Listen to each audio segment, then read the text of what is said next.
ģitāristiem. Jā. Viņš ir ļoti interesants, tāpēc, ka mēs cenšamies parādīt visu kaut ko, ko no ģitāras var nospēlēt.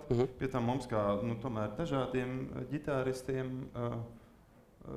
bija ļoti interesanti, ka mēs katrs varam kaut ko no klasikas var tajā koncertā ienest. Un Aivars jau pats par sevi jau ir ģitāra mūzikas klasika. Manā izpratnē. Es to biju nopietni Aivars uz to saka. Skaidrs, ka tā ir. Cik tev vēl palicis? Kam stāst? Kam tu stāst? Mārcis ir lielisks džeza mūziķis. Tā kā mēs liekam kopā to visu, ko mēs tur varam salikt. Un starp citu arī mūsu koncertos es bieži vien kaut ko saku un cilvēki smējās pat tad, kad es kaut ko nopietni mēģinu pateikt. Tā ir kāda necieņa vai kas? Nē. Vienkārši saslēdzās kaut kāda vārdu spēle tāda. Vai tas ir uz ģitāras? Tev jau ir tieši tāpat? Kas man notika? Kas notika? Kas man ir? Tev ir tāpat? Jā, man jau jā. Nekad nav domāt, kas viesies. Kaut kur ierācās ik pa brīdim. Kaut kur tāds ķi. Jūs strīdaties? Kā jūs vispār nonācāt, rekot izstāstīt, cik jūs esat dažādi, ja, un kā te jūs nonācāt pie vienotas koncepcijas? Aivars bija iniciators patiesībā. Aivars vienkārši pasaka, vai kādam ir ideja? Jā, spēlēsim to, ko es saku. Es tik sens jau tā kā, zin, kā viņam respekts pret gadiem, pret vecumu, sirmu galvu, zin, kā, tā. Es spekulēju uz to vienkārši. Tad brīdī, kad kāds iebilst, vienkārši tā izbrauc cauri matiem. Cik vēl palikuši? Jā, daudz nevar braukt reizi. Tieši tā. Ir jātaupa. Būs vēl mazāk. Mati jātaupa. Kā. Dažreiz var arī pastrīdēties kaut kādu brīdi. Vispār ģitāra kā instruments. Stīgu. Jā. Cik tik nav stīgu instrumenti, ja paskaita? Vēl ir citi arī. Bet citi... Tu zini vēl kādu?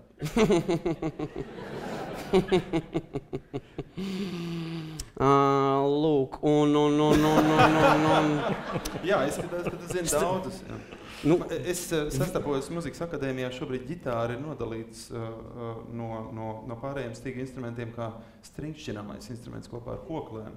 Tas ir tas, ko es saku. Tas ir īpatnējākais, ka arfa nav nodalīta, jo viņš ir tā kā orķestra instruments. Arfu glāsta. Jā. Ģitāra stringšķina. Tur ir tas. Jā, un tikai arfā var sapīties kaut kur. Es domāju, ka ģitāra arī var. Sapīties? Tev nav iznācis? Es laikam pamaz centos kaut kā, bet nē. Bet kā jūs viņu, cik sarežģīta ir kā instrumenta ģitāra apgūt? Cik vajag, teiksim, stundas? Pāris. Ir tie ātrie kursi tagad. Šur tur tādi. Viņi kursi ģitāristi. Jā, viņi dārgākie, bet ātro var iemācīties pamat akordus. Un visu ģitāru uzreiz tu iemācies visu ģitāru. Visu, jā. 7 dienas un... 7 dienas ir liels noslēpums. Šī nav klasika. Tā ir manā izpratnē klasika. Tu pasniedz, ja? Jā. Ģitāru. Un arī. Bet ne ģitāra. Kas gadās par rokai, to pasniedz. Jā. Krūzi. Jā. Mēs esam kopā visi pasniedzēji.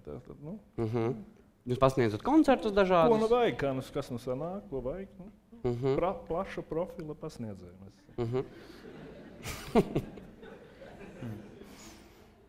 Jā. Un kā ir ar ģitāru spēli Latvijā? Cik ir attīstīta, cik populāra, kā cilvēki apgūst, māca, labi apgūst, vai apgūst tieši ātro kursu veidā? Es kaut ko dramatiskumu gribu atrast šajā sarunā.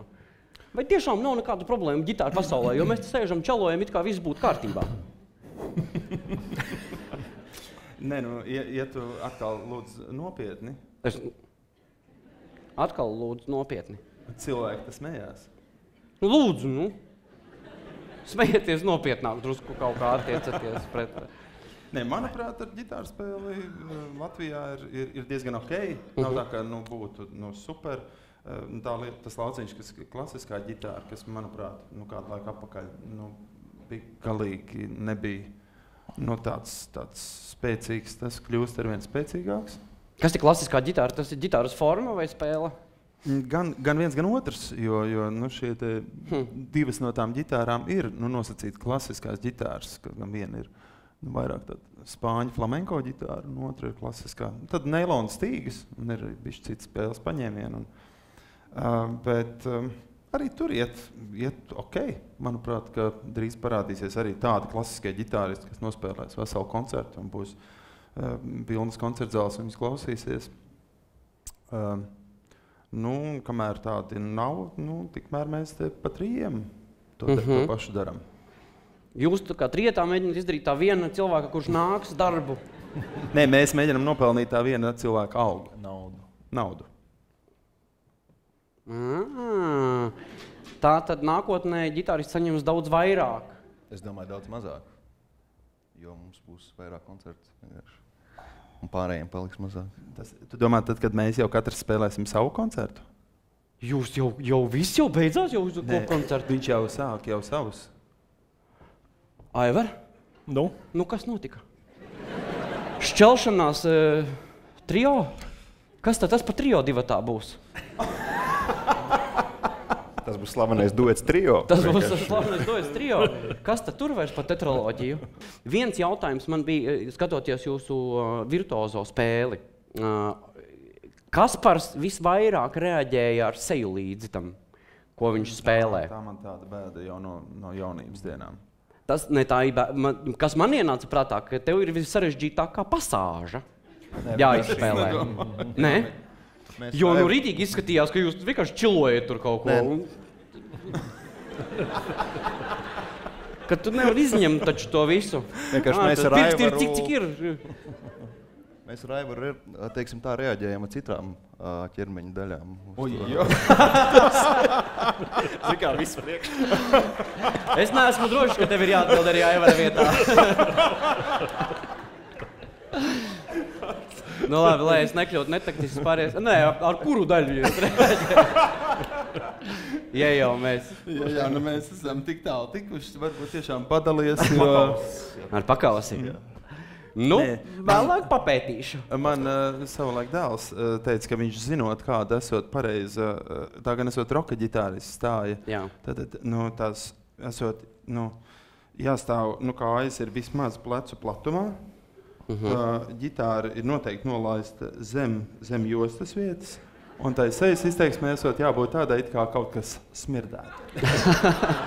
Viņš teica, ja tu to māki, tad tu vari iet uz skatuves un spēlēt roku. Jā, un vēl arī tu vari arī paralēli vēl meklēt, kur tieši smird, jo tu vari tā vēl palikt. Nav skaidrs, kur tas ir? No kurienes?